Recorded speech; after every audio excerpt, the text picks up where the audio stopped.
Friends, now we shall pass on to the Union and States. Article 1 of the Constitution of India starts India, that is the Union of States. Of course, it is a debatable aspect. Why it is India that is Bharat? Why not Bharat that is India? Of course, the younger generation can decide on that. I don't want to enter into that debate now, but that is not required here.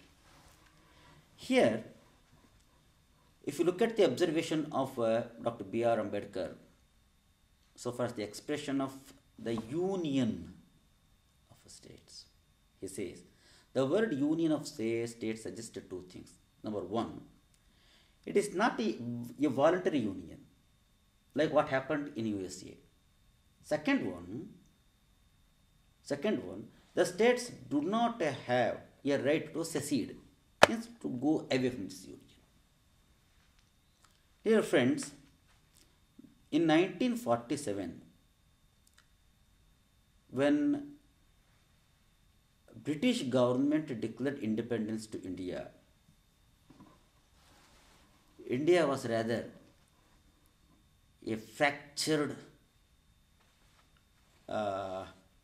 nation in a ways.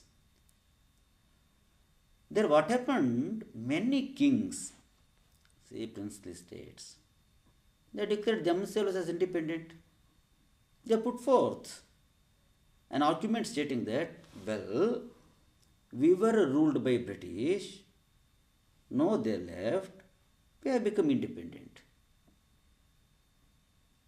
Very few princes accepted Union of India, the government of India joined it voluntarily. And of course, Sardar Vallabhbhai Patel had to send army, rather he had to take into control many states applying force, including Hyderabad Nizam.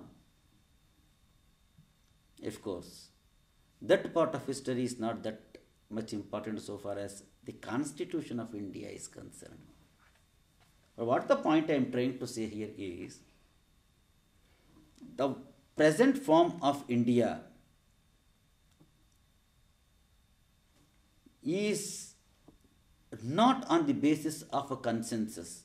It's not being done on the basis of consensus. Some force is applied. Of course, we are happy that today we do have perfect structure of India, except the painful observation that India is divided into India and Pakistan. It's a very unfortunate thing, whatever it is. Then each unit is called a state.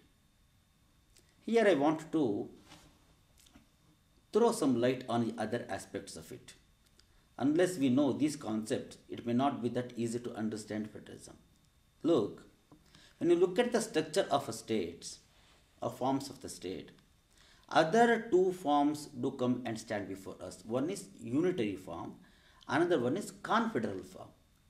In unitary form, what happens? There will be only one government. Typical example, UK itself. That is called unitary state. Then we come to federal state. In a federal state, what will happen? You will find one central government and states. Center and states. But the beauty, very important aspect is, these states do not have the power to secede. Secede means to go away. Next one is confederal form. It is a kind of loose structure wherein the states have come, they have sacrificed their sovereignty in favor of a common authority, but they reserve the power to secede. That independence is there. Such kind of structures are called as confederations. Of course, to my knowledge, there is only one confederation by name Swiss Confederation. But again, if you look at the events so far in Swiss Confederation, not even a single occasion has arisen wherein the units have tried to part away. Okay, whereas so-called federal states has been cried to secede. But theoretically, we look into these three kind of things: unitary, federal, and confederal. India is a federal country. However, if you go for a comparative study with American federalism, Indian federalism, Canadian federalism, Australian federalism, you find the differences. If you take American federalism, the typical quality of American federalism is each state has got its own constitution and Supreme Court. And you find dual citizenship. Citizenship of the state as well as America. In India, no. Only one citizenship called citizenship of India. Secondly, in America, it is what we call indestructible states of indestructible union. You cannot touch any state. You cannot alter the boundaries. But in India, destructible states of indestructible union. You cannot touch the union. It is permanent. Whereas states can be altered. Like a few months ago, he divided Andhra Pradesh into two. You know the creation of Chhattisgarh. Okay, fine. Who knows? A day will come. They merge the states again. That is also possible. That is also possible. Of course, these states have been structured on the basis of language. On the basis of language, say, Tamil speaking people, they got a state by name Tamil Nadu, Karnataka, all Malayalam people, they got Kerala, then Maharashtra, then Hindi states. Like this, it's on the basis of language only. A day may come, they may merge these states. Is it allowed? Yes, it is possible in India. This is what we call destructible states of indestructible union. The fundamental difference between American Constitution and Indian Constitution. In American Constitution, they cannot touch the states. Then when you come to the alteration of that boundary also, is the permission of the state is required? No. The parliament has got the sole power. Of course, amendment is required. So far as alteration of a boundary of the sovereign state is concerned, if you remember Indra Berubari, it's very clear. So, suppose government of India wants to secede some part of its territory to a neighboring state. See, government of India unilaterally cannot decide on that. An amendment is required to the constitution.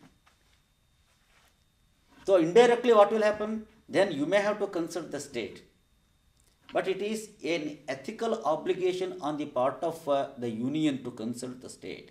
But on the other hand, if you look at the provisions of India, they can alter the boundaries of the state. There is many a times people are of the opinion, the jurists are of the opinion that India has got the tendency of centralized federalism. To support this centralized federalism, you can look at the amendment provisions, emergency provisions, and the other provisions like a center-state relationship. For example, Article 256, ensure compliance with all federal laws. Every state is under a legal obligation, rather constitutional obligation to ensure compliance with all federal laws. When you say federal laws, it includes administrative directions also. So, center is very, very powerful. If you come to the practical aspects, many jurists are of the opinion that a typical country like India, where you find different cultures, what we call diversity. Yes, a strong center is very much necessary. Otherwise, it is very difficult to have India united. Strong center is required. Of course, if you look at the different events happened so far, it suggests that we need a very strong, committed center. Otherwise, we do not know. We may have to follow USSR. I hope that will not happen, and that should not happen. That should not happen.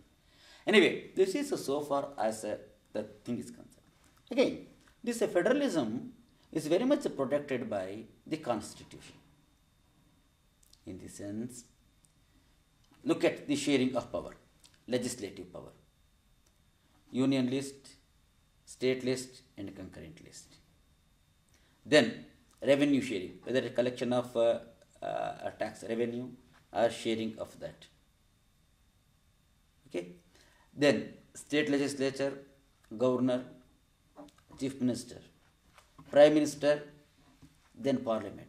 If you look at all this division, what we call horizontal and vertical separation of power, structured within the constitution. Of course, there is no danger in the near future to India. It is very much protected. It's a beautiful thing. However, we cannot deny the fact that center is very strong. Perhaps that is the reason why, if you look at the textbooks, they show, they go for different expressions like, it is a centralized federalism, or a federalism having a centralized tendency. Different expressions are being given. Quasi-federalism, like that. Whatever it is, if you look at the provisions one by one, it satisfies the basic requirements of a federal state, federalism. Basically, division of power between center and state. More importantly, legislative power is very clearly defined so far as the division is concerned. Then, after that, let me pass on to the fundamental rights. Part 3 of the Constitution. My dear friends, if I remember the comment, rather observation made by my teacher, I repeat. Look, my dear friends, there are two provisions in the two parts in the Constitution. To me, like two eyes. One is part 3 and another one is part 4. Part 3 speaks on fundamental rights. Part 4 speaks on directive principles of state policy. In the absence of these two, you can just imagine the Constitution. It is a person without physical vision. What a beautiful analogy. I share this with my students quite often. Of course, sometimes I go a step ahead. It is not just eyes. According to me,